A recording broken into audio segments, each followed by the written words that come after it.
परमात्मा प्राप्ति के लिए अर्थात सतलोक जाने के लिए, जन्म और मृत्यु का रोग कटाने के लिए हमें सबसे पहले गुरु की आवश्यकता होती है। और गुरु कैसा हो, उसके लक्षण क्या हैं, सतगुरु कैसा हो, तो वो गुरु वो होता है, कहते हैं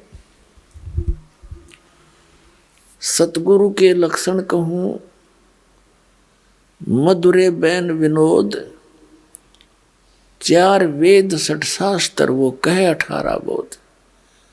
पहली तो ये पहचान बताई है कि वो सतगुरु जो होगा वो ऐसे आनंददायक वचन कहेगा जो आत्मा को सुहावेंगे, क्योंकि मन को तो अच्छी लगती है रागनी गाना, फिल्मी बकवाद्य या इधर उधर के चुटकुले, लेकिन आत्मा को परमात्मा की कथा सुहाया करे वो अच्छी लगती है। तो सतगुरु जो होते हैं वो आत्मा की खुराक देते हैं, मन की खुराक बंद करते हैं। सतगुरु के लक्षण कहूं, मधुरे बैन विनोद और 4 वेद 6 शास्त्र वो कहे 18 बोध, यानी वो सभी सदग्रंथों का ज्ञाता होता है। और सतगुरु जो है विश्व में एक ही होता है। एक बार जब परमेश्वर कबीर जी स्वयं आए थे एक तत्वदर्शी संत की भूमिका करने के लिए, जो प्रत्येक युग में वो ऐसा करते ही करते हैं, उनका विधान है परमात्मा का। कबीर साहब कहते हैं, सतयुग में सत सुकृत कह टेरा, त्रेता नाम मुनिंदर मेरा, द्वापर में करुणा में कहाया, कलयुग नाम कबीर दराया। चारों युग में परमात्मा आए हैं। सतयुग में सत सुकृत नाम था दाता का, त्रेता में मुनिंदर ऋषि के नाम से प्रकट थे, द्वापर में करुणा में नाम से वो मालिक आए थे, और कलयुग में अपने वास्तविक नाम कबीर नाम से आते हैं। ये उनका रियल नेम है। तो ये परमात्मा प्रत्येक युग में आते हैं और प्रत्येक युग में ही ऐसी लीला करते हैं जैसी इस कलयुग में की थी। एक सरोवर के अंदर कमल के फूल के ऊपर एक शिशु रूप धारण करके ये परमात्मा विराजमान होते हैं। प्रत्येक युग में ऐसी ही लीला करते हैं। फिर वहाँ से उनका पूर्व संस्कार कोई मालिक का बनाया हुआ होता है। पुण्यात्माएं जो निसंतान होते हैं और वो पुत्र की चाह में ले जाते हैं उठा करके, फिर धीरे धीरे लीला में शरीर से बड़े होते हैं और छोटी ही आयु में वो परमात्मा अपने यथार्थ ज्ञान का प्रचार करते हैं और बड़े बड़े विद्वानों के छक्के छुड़ा देते हैं। तो उस परमेश्वर ने आके हमें ज्ञान दिया है। क्या बताया है कि परमात्मा पाने के लिए आप जी को सबसे पहले गुरु की आवश्यकता पड़ती है। किसी भी सदग्रंथ को आप देख लिए उठा करके, वो संकेत यही करते हैं कि संतों की शरण में जाओ। जैसे श्रीमद् भगवद गीता अध्याय नंबर 4 के श्लोक नंबर 34 में कहा है, अर्जुन कि उस तत्व ज्ञान को जो परमात्मा स्वयं आकर बताते हैं वो तत्व ज्ञान है। उसको तू तत्वदर्शी संतों के पास जाकर समझ, उनको दंडवत प्रणाम करने से, कपट छोड़कर उनकी सेवा करने से वो तत्वदर्शी संत तुझे परमात्म तत्व का उस तत्व ज्ञान का उपदेश करेंगे।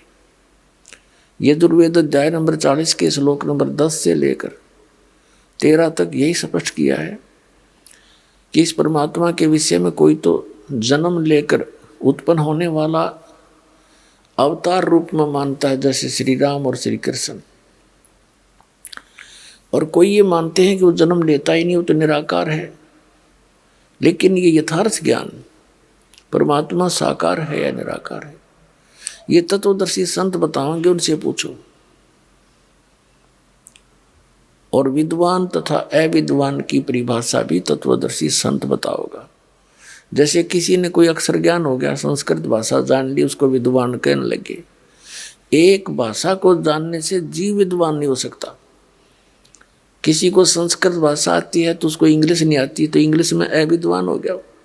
किसी को इंग्लिश आती है तो संस्कृत नहीं आती, किसी को संस्कृत इंग्लिश दोनों आती है तो उसको पंजाबी नहीं आती और तेलुगु नहीं आती, तो विद्वान काहे कह रहा? तो कहते हैं केवल अक्षर ज्ञान से विद्वान और अविद्वान नहीं होते, कि जिसको अक्षर ज्ञान होगा उसको तुम विद्वान बोल देते हो, जिसके अक्षर ज्ञान नहीं है उसको तुम अविद्वान कहते हो।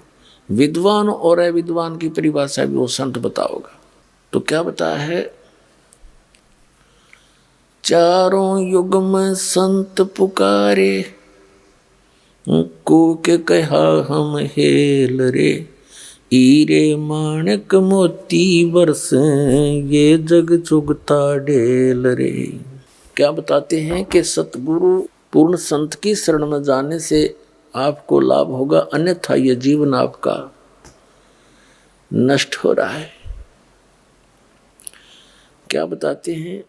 और बात तेरे काम न आवे, संतों शरण लाग रे, के सोवे गफलत में बंदे, जाग जाग नर जाग रे, जाग जाग नर जाग रे। और बात तेरे काम न आवे, संतों शरण लाग रे, के सोवे गफलत में बंदे, जाग जाग नर जाग रे, जाग जाग नर जाग रे।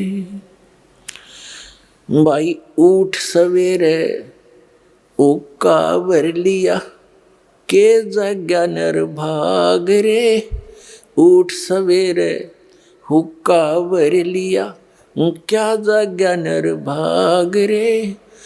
सुक्रम करा ना करी रे बंदगी, ये फुटे तेरे भाग रे, फुटे तेरे भाग रे। और बात तेरे काम न आवे, संतों शरण लाग रे, के सोवे गफलत में बंदे, जाग जाग नर जाग रे, जाग जाग नर जाग रे। तन सराय में जीव मुसाफिर, करता रहे दिमाग रे।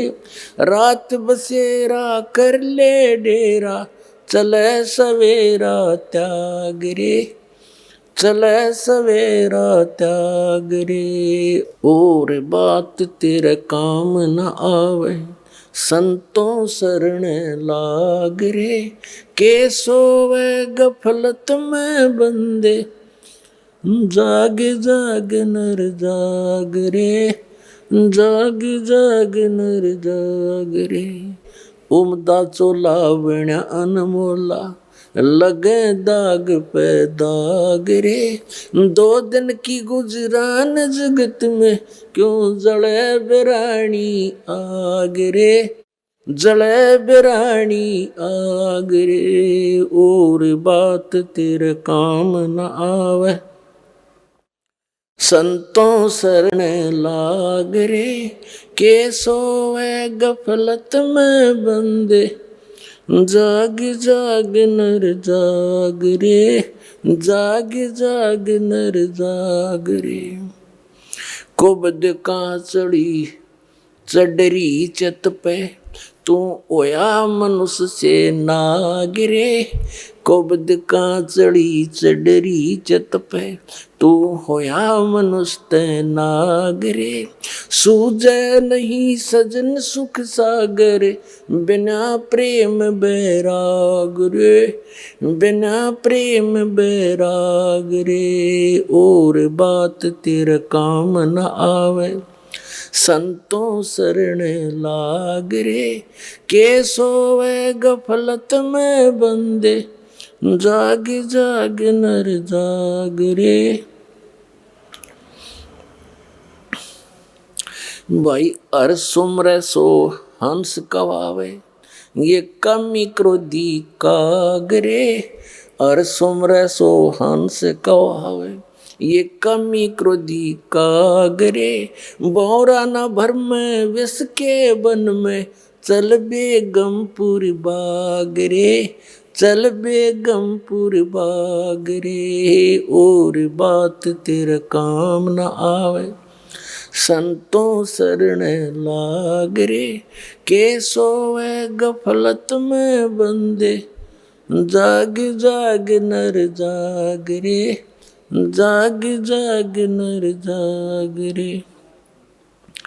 भाई शब्द सैन सतगुरु की पहचानी, पाया अटल सुहाग रे। शब्द सैन सतगुरु की पहचानी, पाया अटल सुहाग रे। नितानंद महबूब गुमानी, परगट्य पूर्ण भाग रे। परगट्य पूर्ण भाग रे, और बात तेरा काम न आवे, संतों शरण लाग रे। के सोवे गफलत में बंदे, जाग जाग नर जाग रे। अब इस शब्द के माध्यम से, वैसे तो यह परमात्मा कबीर जी का शब्द है, फिर भी हमने इसके अंदर क्या संदेश दिया है इस पर ध्यान देना है। क्या बताते हैं कि एक तो जागना होता है नींद से, जो शाम ने सो गया सुबह उठ लिया, तो उस नींद से भी जब उठते हो, उठते ही क्या करते हैं, कोई बीड़ी लाओगा, कोई होक्का भरण चलेगा, कहते हैं फिर क्या जाग गया, उठ सवेरे होक्का भर लिया। इस शरीर के अंदर, हमारे इस शरीर के अंदर कमल बने हुए हैं। कमल रीढ़ की हड्डी जो है, बैकबोन जिसे कहते हैं, इसके अंदर की तरफ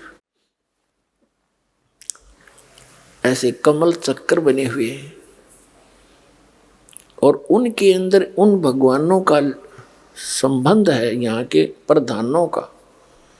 जैसे सबसे नीचे जो मूल कमल है, उसमें गणेश जी का कनेक्शन है उसके लोक से।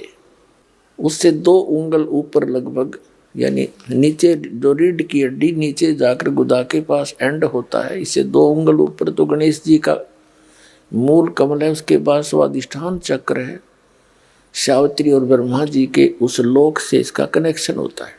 और फिर नाभि के सामने नाभि कमल है, बैक में, बैकबोन के अंदर की साइड में, नाभि के सामने।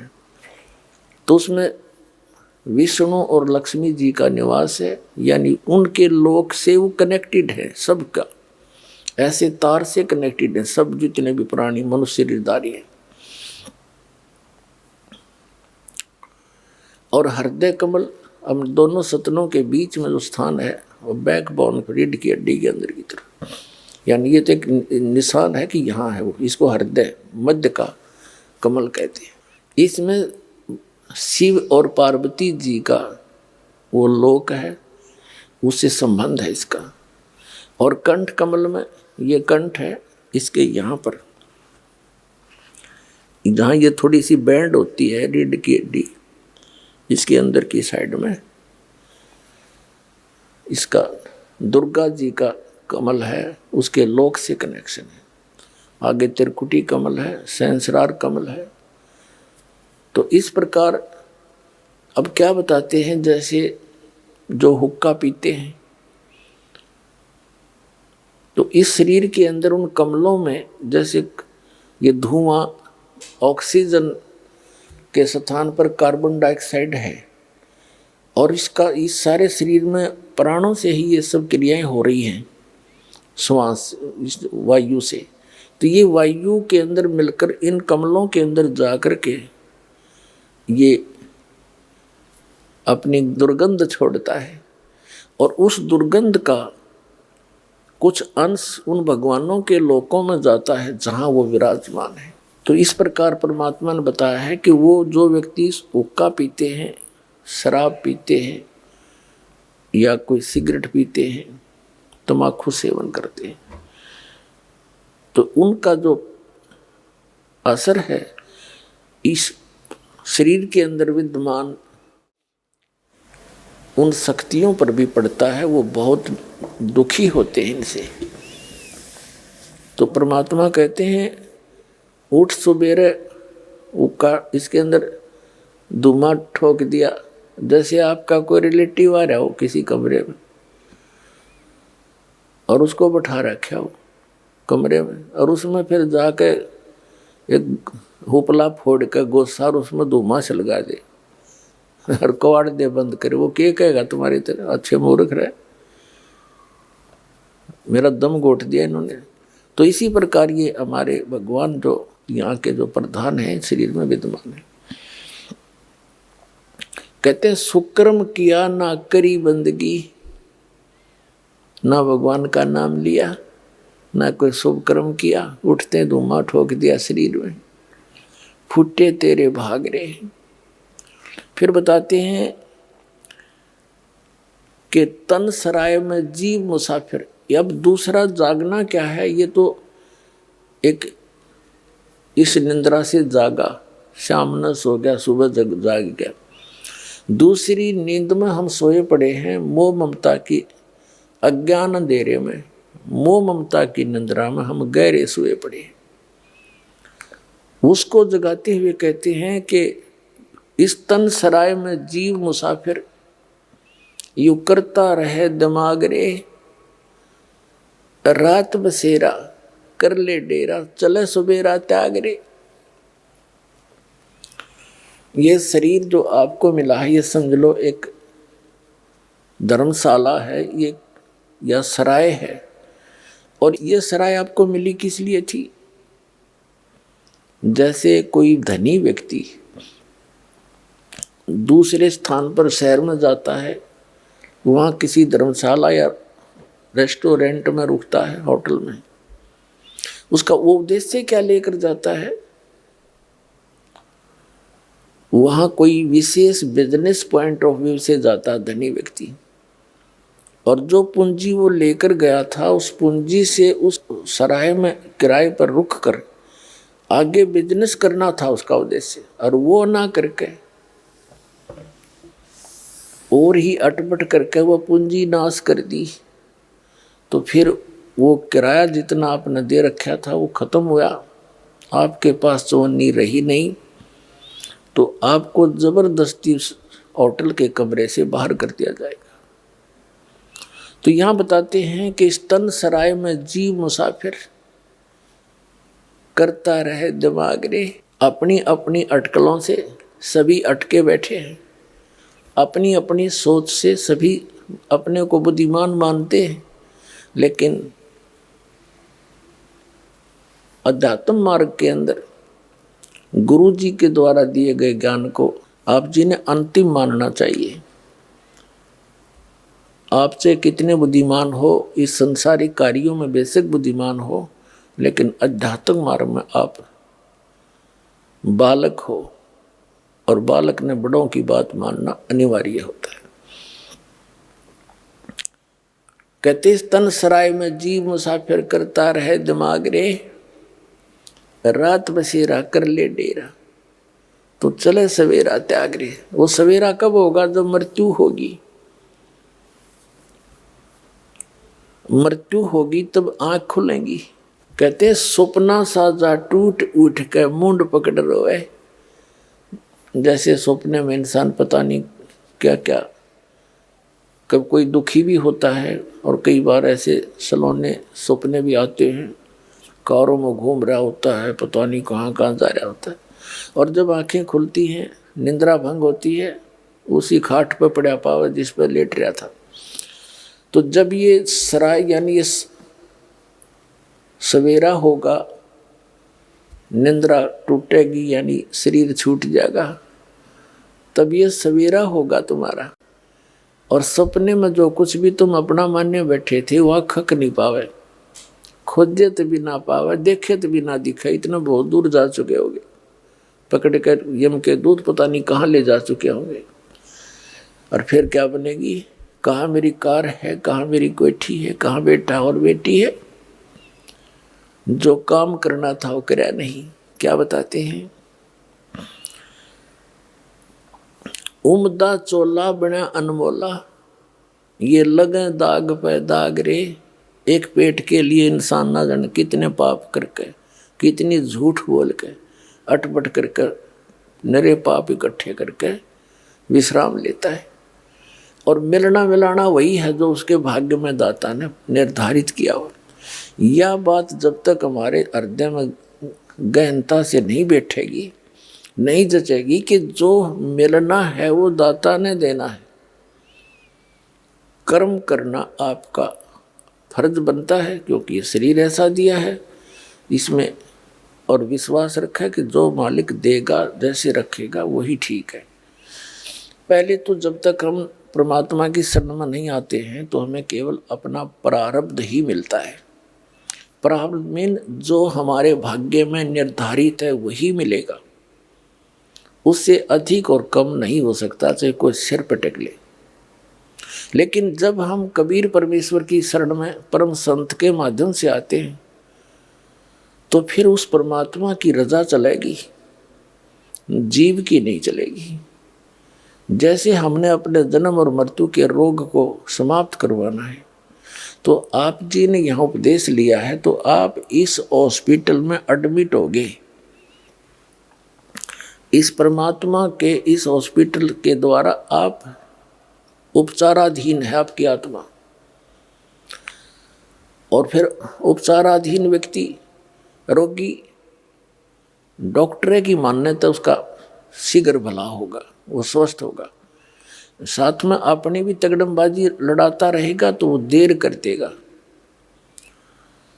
तो डॉक्टर को सब मालूम होता है कौन सी आवश्यक वस्तु इसको देनी है, कौन सा इसको परहेज बताना है। तो आप जी ने सब मर्यादाओं का पालन करना है। कबीर साहब कहते हैं, औखद खावे पत्थर है तब पावे भगवान, औखद खावे पत्थर है, यानी दवाई लेवे और परहेज रखे, पथ्य रखे। तो इसी प्रकार मर्यादा में रहे और इस मंत्र रूपी औषधि को खाता रहे, तो फिर उनका ये रोग नाश हो जाएगा। तो यहाँ आपके भाग्य में ना होगा तो भी देगा ये मालिक। आपके भाग्य में दुख होगा, जब तक कबीर साहब की शरण में नहीं आए थे तो आपने वो भोगना ही पड़ता। और अब आपको भोगना नहीं पड़ेगा जो आपके पाप के कारण आपको दुख होना था, क्योंकि ये वो परमात्मा है जो कबीर अंगारी असी, यजुर्वेद अध्याय नंबर 5 के मंत्र नंबर 32 में कहा कि कबीर अंगारी असी बम्भारी असी सबर ज्योति रत धामा असी। वो कबीर परमात्मा बंधनों का शत्रु यानी बंदी छोड़ है, और पाप नाशक, पापों का शत्रु, पापों का नाश करता है। और वो सबर ज्योति सोम प्रकाशित सतलोक के अंदर वो वहाँ रहता है। ये परमात्मा आपके प्रारब्ध के पाप कर्म को भी नाश करेगा, और पाप से दुख होता है और पुण्य से आपको सुख होता है।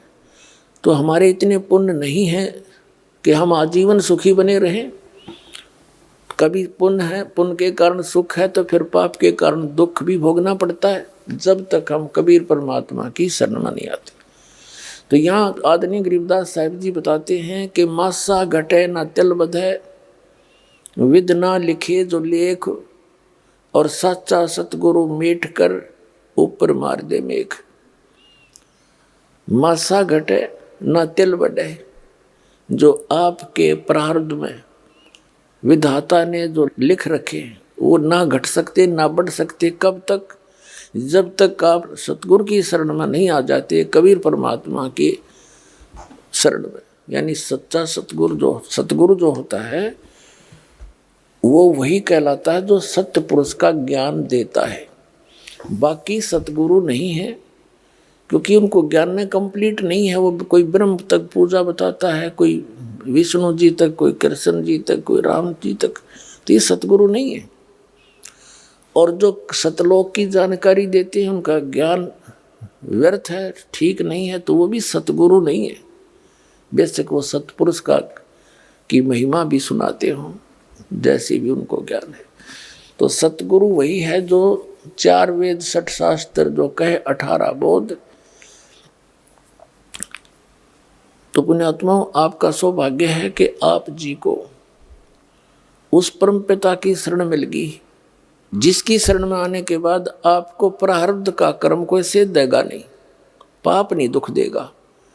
जो आपके भाग्य में पुण्य है वो सुरक्षित रहेंगे, और पुण्य आपको यहाँ वृद्धि करने की एक ऐसी विधि बताई जाती है जिससे पुण्य का ढेर लगता चला जाएगा। तो इन पुण्यों से, भक्ति से, मंत्र के जाप से आपने इस संसार में जब तक श्वास है रहोगे तब तक इन्हीं से आपने यहाँ का भी खर्चा चलाना है और इसको सुरक्षित भी रखना है, जो सतलोक में जाने के लिए यह कमाई काम करेगी। तो ये दोनों ही आपके यहाँ से स्टार्ट हो जाएंगे। यहाँ कौन कौन सी विधि बताई जाती है और सतगुरु हमें क्या बताएगा। अब सतगुरु कैसी विधि बताएगा। अब कबीर परमात्मा ने क्या बताया है, जग सारा रोगिया रे, जिन सतगुरु वेद न जाण्या, जग सारा रोगिया रे, जग सारा रोगिया रे, जिन सतगुरु वेद न जाण्या, जग सारा रोगिया रे। भाई, जन्म मरण का रोग लग्या है, तरसना बडेरी खांसी, जन्म मरण का रोग लग्या है, तरसना बडेरी खांसी, आवागवन की डोर गले में या पड़ी काल की फांसी, जग सारा रोगिया रे, जिन सतगुरु वेद न जाण्या, जग सारा रोगिया रे, जग सारा रोगिया रे, जिन सतगुरु वेद न जाण्या, जग सारा रोगिया रे। भाई, सच्चा सतगुरु कोई न पूजे, इन झूठों जगपतियासी, सच्चा सतगुरु कोई न पूजे, इन झूठों जगपतियासी, अंधे की बां गई अंधे ने, ये मार्ग कौन बतासी, जग सारा रोगिया रे, जिन सतगुरु वेद न जाण्या, जग सारा रोगिया रे, जग सारा रोगिया रे, जिन सतगुरु वेद न जाण्या, जग सारा रोगिया रे। भाई, देखा देखी गुरु से बन गे, किया न तत्व विचारा, देखा देखी गुरु से बन गे, किया न तत्व विचारा, गुरु से दोनों के सिर पे यू काल ठोके पंजारा, जग सारा रोगिया रे, जिन सतगुरु वेद न जाण्या, जग सारा रोगिया रे, जग सारा रोगिया रे, जिन सतगुरु वेद न जाण्या, जग। भाई, सार शब्द सर जीवन बूटी, गैस गैस अंग लगावे, सार सबद सर जीवन बूटी, गैस गैस अंग लगावे। कहे कबीर तुम सत कर मानो, ये जन्म मरण मिट जावे। जग सारा रोगिया रे, जिन सतगुरु वैद न जाण्या।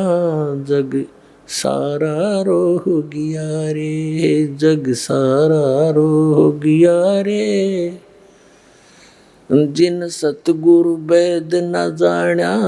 जग सारा रोगिया रे। भाई सार शब्द सर जीवन बूटी, गैस गैस अंग लगावे। सार शब्द सर जीवन बूटी, गैस गैस अंग लगावे। कहे कबीर तुम सत कर मानो, ये जन्म मरण मिट जावे। जग सारा रोगिया रे, जिन सतगुरु वैद न जाण्या। जग सारा रोगिया रे, जग सारा रोगिया रे, जिन सतगुरु वैद न जाण्या। जग सारा रोगिया रे। अब परमात्मा बताते हैं कि यहाँ सभी जन्म मरण के रोग से ग्रस्त हैं। आप जी श्री विष्णु जी श्री शंकर भगवान जी की पूजा करते थे। इनको अजर अमर मान के ये अज्ञानी गुरु लोग आपको मिसगाइड किए हुए थे। इन भगवानों की पूजा बता के और इनको मृत्युंजय और कालजय, सर्वेश्वर और महेश्वर, सर्व सुखदाई, सब पापों के नाशक बता के ये स्वयं स्वीकार करते हैं कि हमारा जन्म और मृत्यु होता है। हम अविनाशी नहीं हैं, हमारा जन्म और मृत्यु होता है। अपने आत्मा ये दंत कथा तो ये सुनाते सुनाते इन संतों ने बैठाई दिया। श्रद्धालु का स्वभाव होता है, विद्यार्थी होता है, और जिसके पास ये जाता है किसी के भी माध्यम से उस संत की पूरी महिमा उसके चेले द्वारा सुन के ही जाता है। बड़े पहुँचे हुए महात्मा है, फिर उसको शंकाएं नहीं रहती। जो ज्ञान वो देता सारा सर्वधार्य होता है। और भक्तों का एक विशेष स्वभाव होता है, वो ब्लाइंड फेथ करते हैं अपने उस गुरु पर, और ये नकली गुरुओं पर ब्लाइंड फेथ कर लिया और उन्होंने सारे उल्टे पाठ पढ़ा दिए। बताओ, आज तक हमारे हिंदू धर्म के धर्म गुरु जो शंकराचार्य और आचार्य को वहाँ थे, और मंडलेश्वर और ब्राह्मण को वहाँ थे, और चारों वेदों और पुराणों के वो कंठस्थ ज्ञाता कहलाते थे। ये हमें वेदों, पुराणों और गीता का कैख है भी नहीं बता पाए आज तक। तो काय के सतगुरु थे ये? आप भी नरक गए और यजमानों को भी साथ लटका ले गए। अब देखो, आपको दिखाते हैं ब्रह्मा विष्णु महेश क्या बताते हैं अपने विषय में। श्रीमद देवी भागवत यानी श्री देवी पुराण, ये गीता प्रेस गोरखपुर से प्रकाशित है। संपादक हनुमान प्रसाद पोदार, चमन लाल गोस्वामी, और ये प्रकाशक में मुद्रक हैं गीता प्रेस गोरखपुर, गोविंद भवन कार्यालय कोलकाता का संस्थान। ये इनके फोन और फैक्स नंबर है। एक ही थोड़ा सा दिखा देते हैं आपको, सारा काम हल हो जाएगा। 123 पृष्ठ पर 3रा स्कंध। यहाँ विष्णु जी अपनी माता दुर्गा की स्तुति करते हुए कहते हैं, तुम शुद्ध स्वरूपा हो, यह सारा संसार तुम इसे उद्भासित हो रहा है। मैं ब्रह्मा और शंकर हम सभी तुम्हारी कृपा से विद्यमान हैं। हमारा आविर्भाव और तिरोभाव हुआ करता है। आविर्भाव माने जन्म, तिरोभाव माने मृत्यु। हमारा तो जन्म और मृत्यु हुआ करता, केवल तुम ही नित्य हो, जगत जननी हो, प्रकृति और सनातनी देवी हो। भगवान शंकर बोले, देवी यदि महाभाग विष्णु तुम्ही से प्रकट हुए हैं तो उनके बाद उत्पन्न होने वाले ब्रह्मा भी तुम्हारे बालक हुए। फिर मैं तमोगुणी लीला करने वाला शंकर क्या तुम्हारी संतान नहीं हुआ? अर्थात मुझे भी उत्पन्न करने वाली तुम ही हो, सिवे संपूर्ण संसार की सृष्टि करने में तुम बड़ी चतुर हो। इस संसार की सृष्टि, स्थिति और संहार में तुम्हारे गुण सदा समर्थ हैं। उन्हीं तीनों गुणों से उत्पन्न हम यानी ब्रह्मा, विष्णु एवं शंकर नियमानुसार कार्य में तत्पर रहते हैं। इस पवित्र पुराण ने, इस थोड़े से लेख ने 5 बिंदु स्पष्ट कर दिए। नंबर 1 कि ब्रह्मा, विष्णु, महेश नाशवान है, इनकी जन्म और मृत्यु होती है। नंबर 2 दुर्गा को प्रकृति भी कहते हैं। नंबर 3 के रजगुण ब्रह्मा है, सतगुण विष्णु, तमगुण शिव। और नंबर 4 ये कर दिया कि ये केवल नियमित कार्य ही कर सकते हैं, ये ना किसी के संस्कार में कोई वृद्धि कर सकते और ना कम कर सकते। और 5वां ये हो गया कि ये ब्रह्मा, विष्णु, महेश की जननी है या इनकी माँ है। हो गया, ये तो ब्रह्मा, विष्णु, महेश ये तीनों नाशवान हुए, तो ये भी रोगी, जन्म मृत्यु के रोग से ये भी ग्रस्त है। अब इनके पिता हैं ब्रह्म, सरपुरुष, जो श्री कृष्ण जी में प्रवेश करके श्रीमद् भगवद गीता जी का ज्ञान दे रहे। वो क्या बताते हैं अर्जुन, चौथे अध्याय के 5 और 9 श्लोक में, दूसरे अध्याय के 12वें श्लोक में गीता जी, और 10वें अध्याय के दूसरे श्लोक में, अर्जुन तेरे और मेरे बहुत जन्म हो चुके हैं, तू नहीं जानता मैं जानता हूं। अपने आत्मा अभी तक तो हम सुनी सुनाई बातों पर विश्वास करते थे, लेकिन दास नहीं मानता इस बात को कि कोई इस दास के केवल उर्वरबली पर विश्वास कर लेगा। ठीक है, जिन्होंने ये ज्ञान गहनता से सुन लिया उनको तो सारी बात स्पष्ट हो चुकी है, लेकिन इस सत्संग रूपी इस विद्यालय में ये सत्संग रूपी जो लेक्चर चलते हैं, इसमें विद्यार्थी बदलते रहते हैं, श्रोता बदलते रहते हैं। इसलिए दास का प्रयत्न होता है कि जो पहली बार आए हैं उनके सत्र का भी सत्संग हो, और जो 2, 3, 4 बार आ चुके हैं उनके सत्र का भी, और पुराणों के सत्र का भी, जो बहुत पुराने हो गए।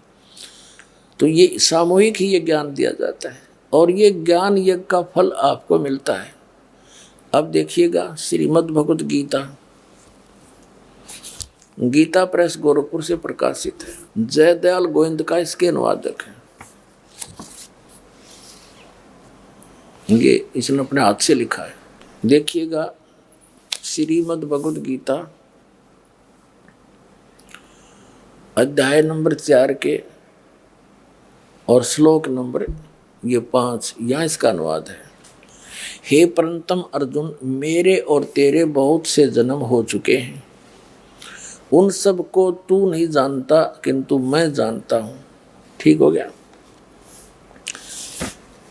अब ये चौथे अध्याय के 9वें श्लोक में क्या कहता है? हे अर्जुन, मेरे जन्म और कर्म दिव्य हैं, अलौकिक हैं। ठीक है। अब दूसरे अध्याय के 12वें श्लोक में, ये दूसरा अध्याय नंबर 2 का और श्लोक नंबर यहाँ 12 है। न तो ऐसा ही है कि मैं किसी काल में नहीं था, अथवा तू नहीं था, अथवा ये राजा लोग नहीं थे, और न ही ऐसा है कि इससे आगे हम सभी नहीं रहेंगे। कहने का भाव ये है कि तेरी भी जन्म मृत्यु बनी रहेगी और मेरी भी बनी रहेगी। अब इस दूसरे अध्याय के 17वें श्लोक में क्या कहता है गीता ज्ञानदाता? अपने से अन्य परमात्मा की महिमा बताता है। कहता है कि नाश रहित तो उसको जान जिससे ये संपूर्ण जगत दृश्य वर्ग व्याप्त है, और इस अविनाशी का विनाश करने में कोई भी समर्थ नहीं है। 10वें अध्याय का दूसरा श्लोक, ये अध्याय नंबर 10 का और श्लोक नंबर 2 है। यहीं पर मेरी उत्पत्ति को गीता ज्ञानदाता ब्रह्म कहता है, मेरा जन्म तो हुआ है, मेरी उत्पत्ति को लीला से प्रकट होने से नहीं, मेरी उत्पत्ति को न देवता लोग जानते हैं और न महर्षि ही जानते हैं, क्योंकि मैं सब प्रकार से देवताओं और महर्षियों का भी आदि कारण हूँ। भावार्थ क्या है इस गीता ज्ञानदाता का कि ये जितने भी इस ब्रह्मांड के अंदर, इसके लोक में 21 ब्रह्मांड में जितने भी ऋषि महर्षि ब्रह्मा विष्णु महेश देवता या जीव है, जैसे ब्रह्मा विष्णु महेश की उत्पत्ति दुर्गा और इस काल के संयोग से हुई है, तो ये ब्रह्मा विष्णु महेश को आज तक अपने पिता का ज्ञान नहीं। 3 देव सो उसको धावे, निरंजन का वो पार न पावे। इसने प्रतिज्ञा कर रखी है कि मैं कभी भी अपने वास्तविक रूप में किसी को दर्शन नहीं दूंगा और मेरा भेद दुर्गा तो किसी को मत बताना। तो दुर्गा देवी जो है, देवी जी उस निरंजन के डर से उसका कोई यथार्थ ज्ञान अपने बच्चों को भी नहीं बताती। ये तो परमात्मा आए, कबीर भगवान जो सबके जनक हैं, जिसने इस निरंजन की भी उत्पत्ति की, ज्योति निरंजन ब्रह्मा विष्णु महेश के पिता की, और दुर्गा की उत्पत्ति उन्हीं से हुई, वो सबके जनक है। उसने आके इनकी जन्म और मृत्यु बताई, इनकी सतिथि बताई, ब्रह्मा विष्णु महेश की सतिथि बताई। वो हमारा गले नहीं उतरी, क्योंकि उस समय हम अशिक्षित थे। और इन नकली गुरु ब्राह्मण ऋषि महर्षि आचार्य शंकराचार्यों ने 600 वर्ष पहले परमात्मा आए थे, तो उन्होंने परमात्मा के ज्ञान को हमारे तक नहीं आने दिया। ये कह कर के कबीर अशिक्षित है, ये सदग्रंथों से अपरिचित है, संस्कृत भाषा ये जानता नहीं, झूठ बोलता सारी, जबकि परमात्मा सारी साची कह कर चले गए। उस समय के लिखे हुए वचन आज सदग्रंथों ने समर्थन किया, जो भगवान बताया करते थे। अब ये सिद्ध हो गया कि ये तीनों, ये गीता ज्ञान दाता भी नासवान, ये भी जन्म मृत्यु के रोग में। अब श्रीमद् भगवत गीता अध्याय नंबर 15 के श्लोक नंबर 16 और 17 में 3 पुरुष बताए हैं, एक सरपुरुष, एक अक्षर पुरुष। सरपुरुष और अक्षर पुरुष तथा इनके अंतर्गत जितने भी प्राणी हैं वो सभी नासवान है, और ये भी नासवान है। गीता अध्याय नंबर 15 के श्लोक नंबर 17 में बताया है कि उत्तम पुरुष तो अन्य है, परमात्मा इति उदाहरते, ये लोक तरम आविश्य विवर्ती अवैश्वर है।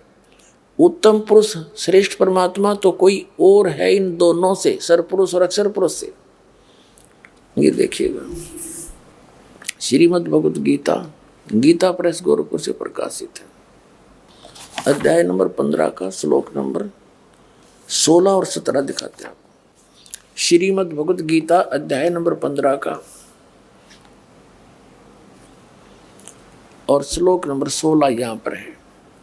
द्वौ माने दो, इमौ माने इस, पुरुषो माने पुरुष यानी प्रभु, लोके क्षर च अक्षर एव च सर्व सर्वाणी भूतानि कटुस्थ अक्षर उच्यते। इसका अर्थ ये बनता है, इस संसार में नासवान और अविनाशी भी ये 2 प्रकार के पुरुष हैं। यहाँ इन्होंने अर्थ कर दिया, इनका नहीं, यह लिखना था जैसे ये संस्कृत को देखेंगे आसानी से समझो। ये द्वौ इमौ पुरुषो लोके सर से अक्षर है, यहाँ लगाना था इस लोक में 2 सरपुरुष और अक्षर पुरुष। सरपुरुष ये ब्रह्म है, सरब्रह्म, और अक्षर पुरुष ये परब्रह्म है। ये दो पुरुष हैं, ये 2 भगवान हैं। यहाँ देखना, इस संसार में सरपुरुष और अक्षर पुरुष लिखना था यहाँ पर। ये 2 प्रकार के प्रभु हैं, पुरुष माने पुरुष हैं, ये 2 प्रकार के हैं। और सब प्राणियों के, संपूर्ण प्राणियों के शरीर नासवान है, जीवात्मा किसी की नहीं मरती।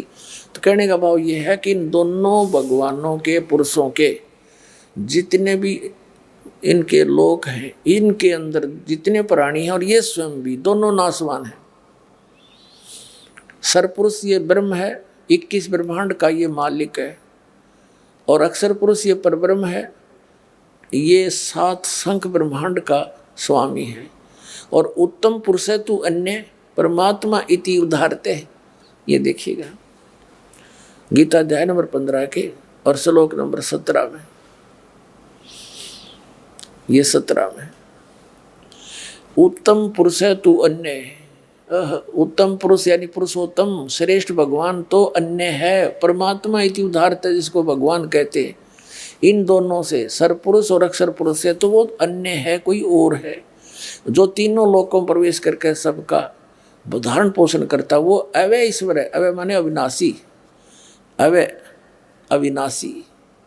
यहाँ देखिएगा उत्तम पुरुष तो अन्य ही है, इन दोनों से भी न्यारा है वो, जो तीनों लोकों में प्रवेश करके सबका धारण पोषण करता है, और वो अविनाशी परमेश्वर परमात्मा कहा गया है।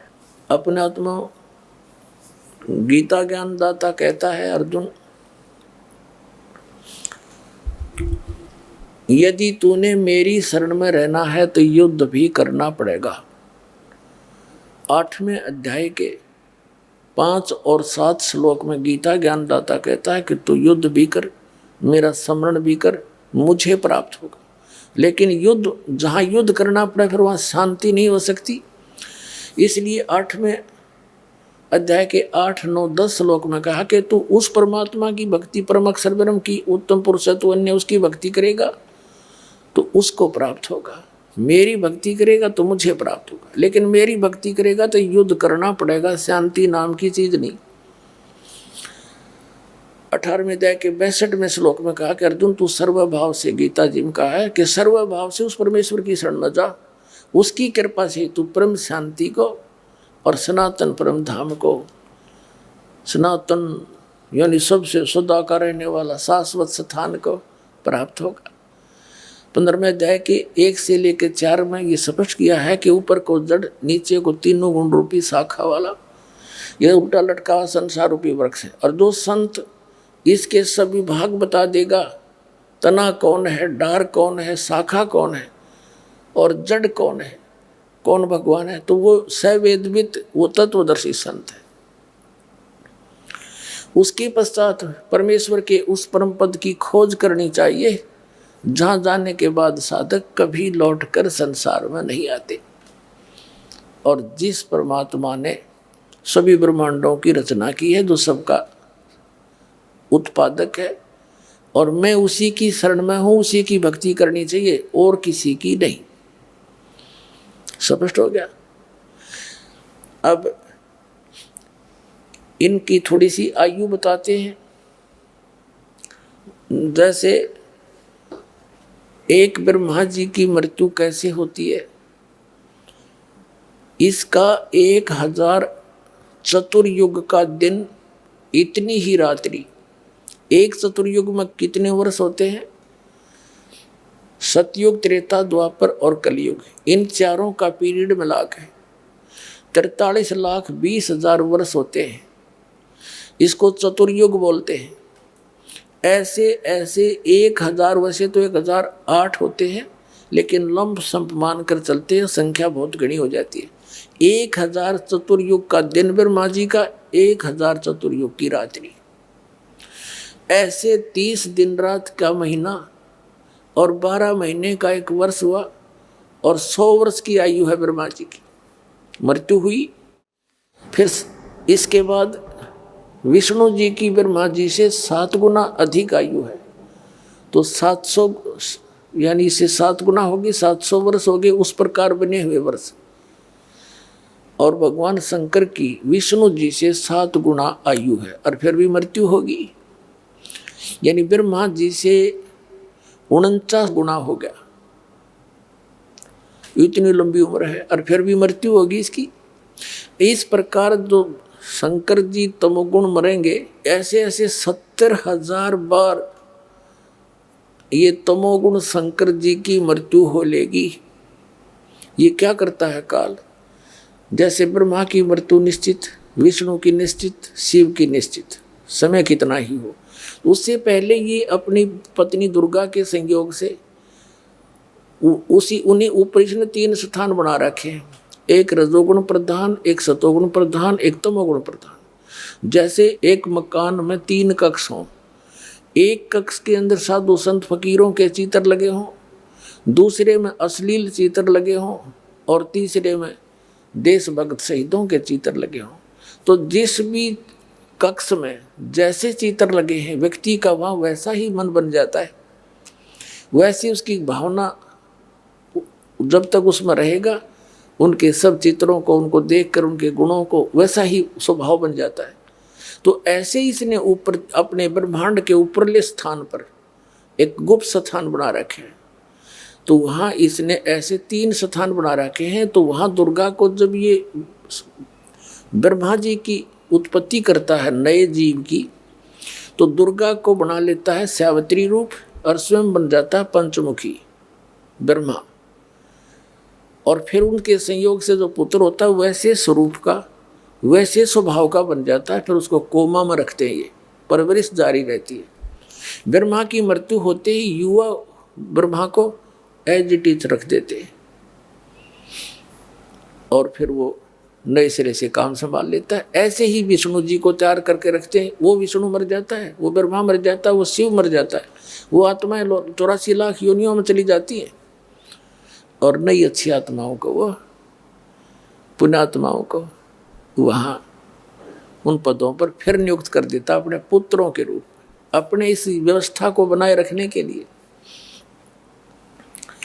तो 70,000 बार जब यो तमोगुण शिव की मृत्यु हो जाती है, तब एक ब्रह्मांड का पूरा विनाश हो जाता है। उस समय ये काल वहाँ बैठा होता है। इस काल की भी मृत्यु होती है, दुर्गा की भी मृत्यु होती है। सभी ब्रह्मांड में आग लग जाती है और सब जल जाता है। अब तत्व अपनी अपनी सतिथि में भिन्न भिन्न हो जाते हैं।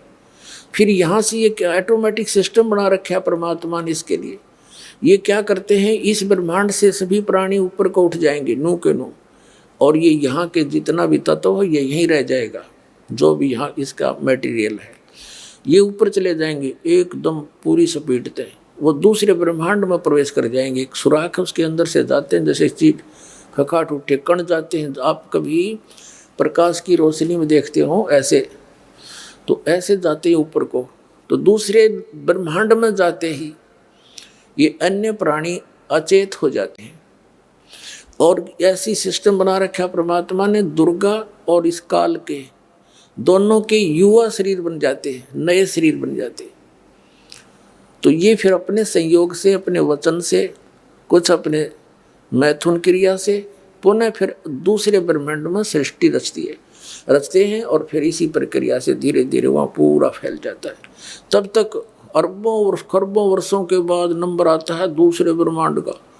तब तक इसके अंदर जो भी मटेरियल है एज इट इज रहता है। फिर वो धीरे धीरे प्रकृति के नियम से अपने आप ये सब बनते चले जाते हैं। पृथ्वी बनती है, फिर उसको प्रसारी व्यवस्था बनती है। ये इन पर ये वैज्ञानिक माथापच्ची करते रहते हैं, ये दातुम ज्ञान के आसपास भी नहीं पहुंच सकते। तो फिर क्या होता है, इस प्रकार इनकी मृत्यु होती है। तो ये जब 70 ऐसे जो 70,000 बार तमोगुण शिव की मृत्यु के बाद जो एक ब्रह्म मरा, सरपुरुष की मृत्यु हुई, ये एक युग माना जाता है कि इसका अक्षर पुरुष का एक युग हो गया। और ऐसे ऐसे 1000 युग का उस अक्षर पुरुष का दिन, इतनी ही रात्रि, और ऐसे 30 दिन रात का एक महीना, और 12 महीने का उसका एक वर्ष, और 100 वर्ष की आयु उस अक्षर पुरुष की, उसकी भी मृत्यु। अब देखो पुण्यात्मा हो, कितनी लंबी उम्र है उस अक्षर पुरुष की। अपने पास कोई कैलकुलेशन नहीं, सिर्फ इस प्रकार ही ये इसको काउंट किया जा सकता है जैसे दास आपको बता रहा। और फिर उसकी भी मृत्यु। तो यहाँ बताते हैं आदरणीय गरीबदास साहिब जी परमात्मा कबीर जी से प्राप्त ज्ञान के आधार से, एती उम्र बुलंद मरेगा अंतरे, क्योंकि कोई सतगुरु लगे न कान न भेटे वो संतरे। इतनी लंबी भी आयु आपकी हो जाएगी तो भी अंत में मृत्यु होगी। ऐसा क्यों हो रहा है? क्योंकि सतगुरु लगे न कान, यानी सतगुरु के वाणी तेरे कान नाम पड़ी नहीं, और ना भेंटे वो संत रे।